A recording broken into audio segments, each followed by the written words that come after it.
Sensex अभी भी 80,000 पे चल रहा है। जी। ये एक युद्ध की स्थिति में सबसे पहला असर देखा जाता है वो आपकी सेंसेक्स के ऊपर होता है।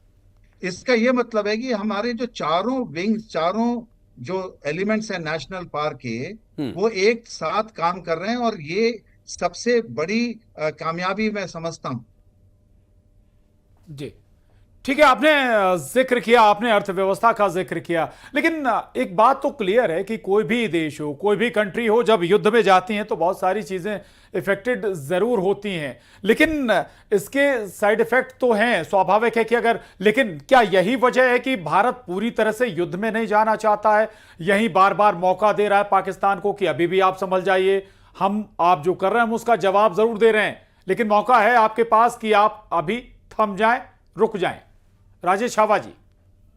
देखिए, प्रधानमंत्री की आपको वो स्टेटमेंट याद है जी। कि भारतीय सेना को उन्होंने क्लियर दिया है कि जब आप चाहते हैं और जहां आप चाहते हैं जी। और जिस समय आप चाहते हैं उस समय एक्ट करिए।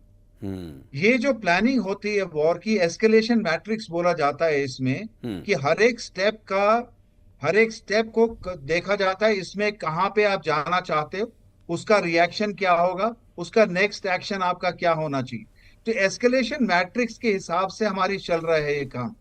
हमने अभी शुरुआत की एयरफोर्स से और आर्टिलरी से, उसके बाद नेक्स्ट हमने नेवी से अटैक किया। हम्म।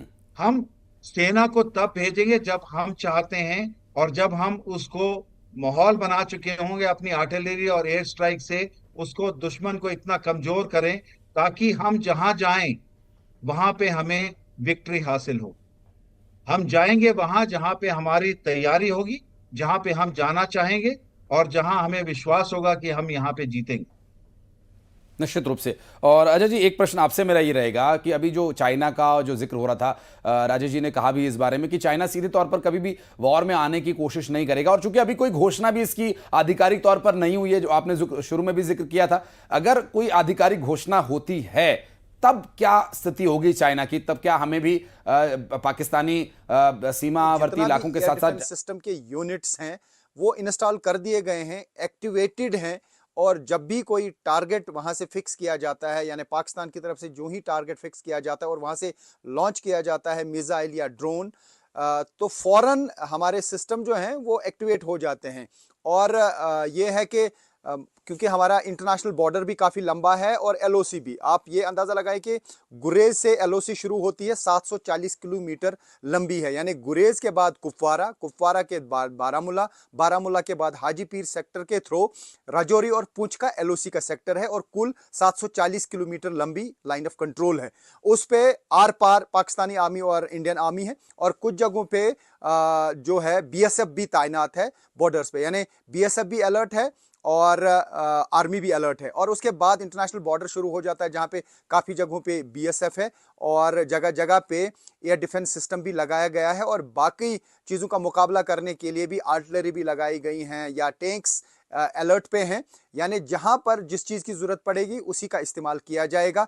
क्योंकि बॉर्डर जो है पाकिस्तान का वो गुजरात के साथ भी मिलता है, राजस्थान के साथ मिलता है, पंजाब के साथ मिलता है, और एलओसी का जो एरिया है थोड़ा सा इंटरनेशनल बॉर्डर जम्मू कश्मीर में भी है सांबा के साइड से, और यहाँ पे बाकी एलओसी है। लेकिन एलओसी पे ज़्यादा अलर्टनेस इसलिए है क्योंकि आर पार की जो शेलिंग होती है उसमें लोग काफ़ी मुतासिर हो जाते हैं। यही वजह है कि काफ़ी जगहों से लोगों को घरों से बाहर निकाला गया, काफ़ी लोग अपनी मर्जी से गए ताकि कोई कैजुअल्टी ना हो, कोई जानी नुकसान ना हो, क्योंकि सिविलियन एरियाज टारगेट हो जाते हैं जो ही आर पार की शेलिंग हो जाती है। इससे पहले भी क्योंकि सीज फायर वायलेशंस लगातार होती रहीं तो उसमें लोगों को काफ़ी नुकसान हुआ, तो लोगों को भी अब मालूम है कि किस एरिया में सेफ्टी है। हाजीपीर का जो सेक्टर है वहां पे मैं आपको बताऊं कि 360 डिग्री पे बंकर्स हैं, एक साइड से पाकिस्तानी आर्मी के, एक साइड से इंडियन आर्मी के, क्योंकि मैं वहां लगातार 10 दिन रहा उसी सेक्टर में, और हम लाइन ऑफ कंट्रोल के उस पार का एरिया इजीली दिखा पाते थे क्योंकि दूर से दिखता है, और वहां पे जितने भी बंकर हैं काफ़ी जगहों पे इंडियन आर्मी की पोजिशंस। जी, तो लगातार आपको एक्सपर्ट्स को सुनवा भी रहे हैं, आखिर क्या क्या चैलेंजेस हैं बॉर्डर के, चूंकि बहुत बड़ा एक बॉर्डर है जम्मू कश्मीर का जहां पर आपको सुरक्षा भी करनी है, और केवल जम्मू कश्मीर नहीं बल्कि पंजाब से लेकर गुजरात, राजस्थान और वहां भी अटैक किया जा रहा है। हमारे साथ दो एक्सपर्ट्स लगातार बने हुए। राजेश छावा जी, मैं आपके पास आऊंगा। जो अभी बॉर्डर का जिक्र हो रहा था, हमारे एक और एक्सपर्ट्स बता रहे थे, बॉर्डर बहुत लंबा बॉर्डर है हमारा और पाकिस्तान के बीच का, और पूरे बॉर्डर पर पाकिस्तान अलग अलग जगह शेलिंग भी कर रहा है, अटैक भी कर रहा है, उसमें राजस्थान की बॉर्डर भी है।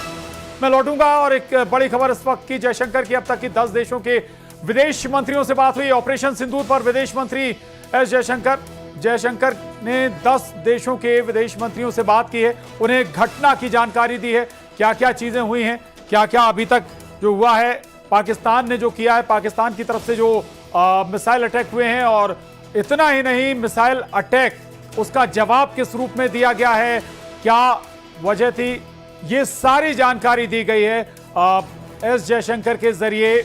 और अभी तक 10 देशों के विदेश मंत्रियों से वो बात कर चुके हैं।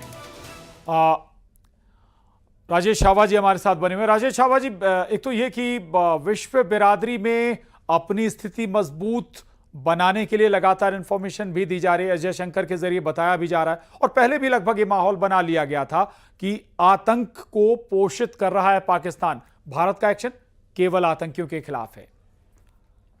राजेश छावा जी जी, अगर आप डिप्लोमेटिक तरीके से देखें जी, तो इंडिया का स्टैंड हमेशा ये रहा कि पहला उन्होंने हमारे 26 नागरिकों की हत्या की, इसके बदले में हमने मिलिटेंट कैंप्स के ऊपर अटैक किया, क्योंकि यहीं से हमारे ऊपर अटैक होता है। अब उसके बाद जो भी हम कर रहे हैं वो हम रिएक्शन कर रहे हैं, और ये डिप्लोमेटिक